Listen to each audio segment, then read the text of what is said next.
Hi, I'm DJ Rap and welcome to MTC Music Tech Collective's YouTube channel. Today, we're going to learn how to use the groove pull. So, here's a little beat that I just was playing around with.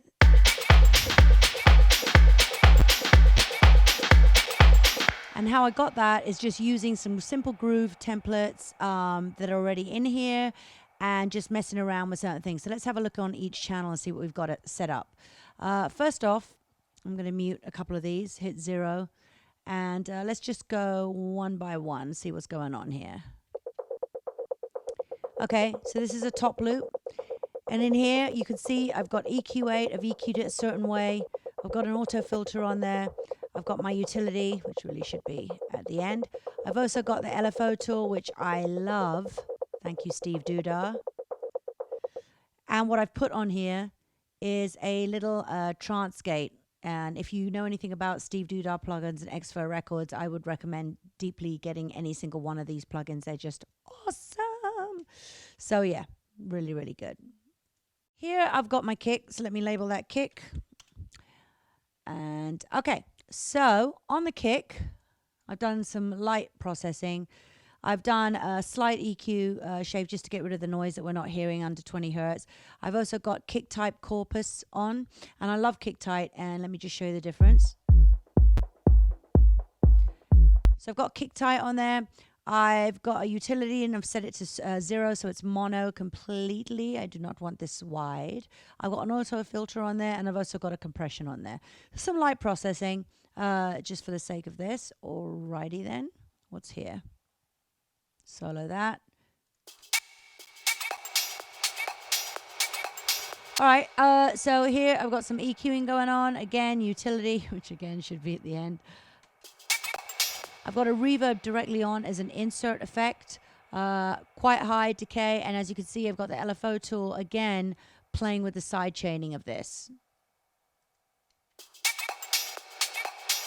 This is without, and this is with.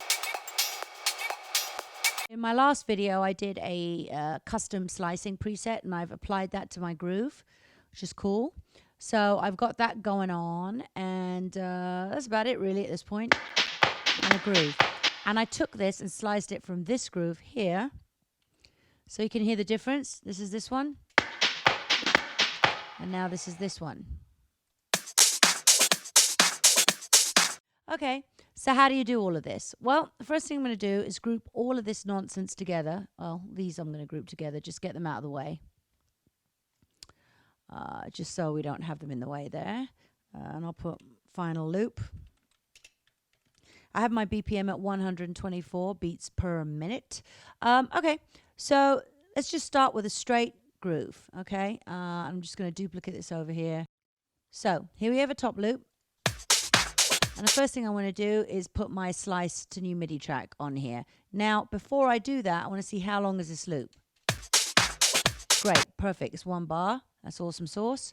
I don't want too many slices when I slice. I'm going to slice to new MIDI. Yes, I want every transit. I'm going to go to wrap slice and click OK. Now I can start to manipulate this and make this sound cool and do all the things I want to do. So let's get that one off. I'm going to throw that away. Don't need that anymore.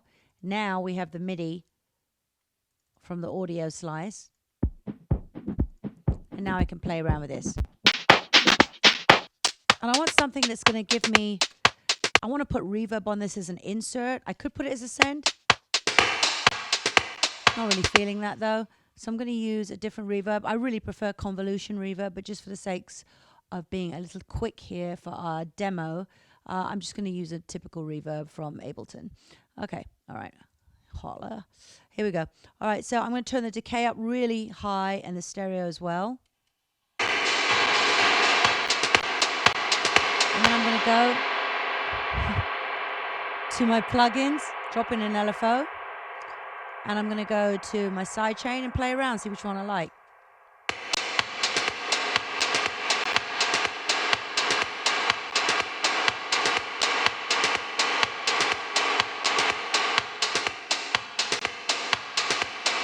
And playing around with your pre-delays and Your diffusion parts of your reverb is really going to help, but that's another video. We'll get into that another time. So I'm just going to mess around with this. Now I like this, the sound of it. I want to apply some grooves. So how do we do that? So if you look here, these little squiggly lines will open up your groove pool. And I already have some grooves in here. But if you didn't have any in here, it's simple. Just go to your packs and then go to Core Library. And then go to your Swing and Groove. And this will open up a bunch of menus that are modeled after certain drum machines like the MPC sampling machines, which are just great for grooves, Logic templates, which I use a lot of. One thing to note is that the higher the number, the more aggressive the groove, and it tells you that here. So if we want to go for 16th notes and make it super aggressive, like double down, for example, we could try that. What I'm going to do, double click on this, open up the groove pool, and double click on the groove that I want. Now you'll notice that it's not orange or highlighted. This is the groove that's actually is not being used right now. So what I like to do is just drop it on top of the groove that I want to use. And now we're actually going to hear it. Now, if you go here into the actual clip, you can select in real time none, so you can hear. And you can flip between the grooves.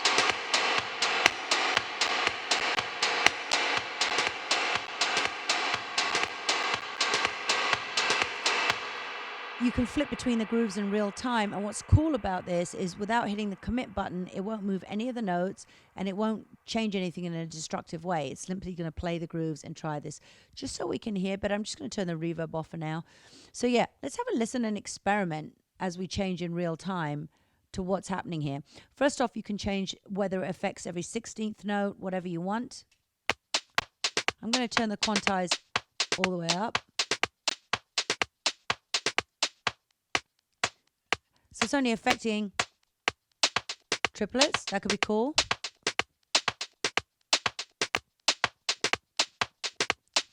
Just to give you a little bit of that swing.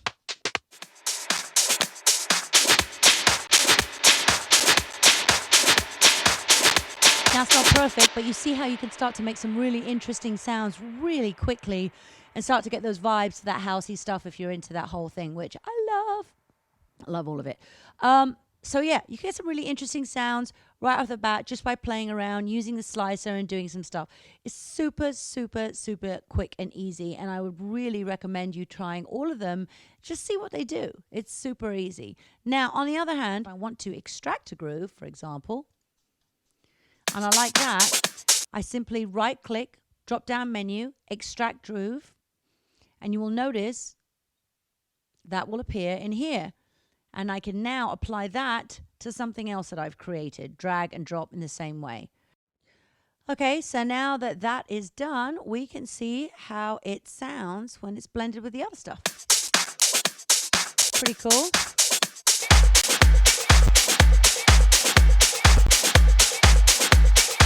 And there you have it, super easy. All right, go play, have fun. Let's make music together. Don't forget to subscribe to the channel and like us on all our social media. And I'll catch you next time. Love and Bass, DJ Rap.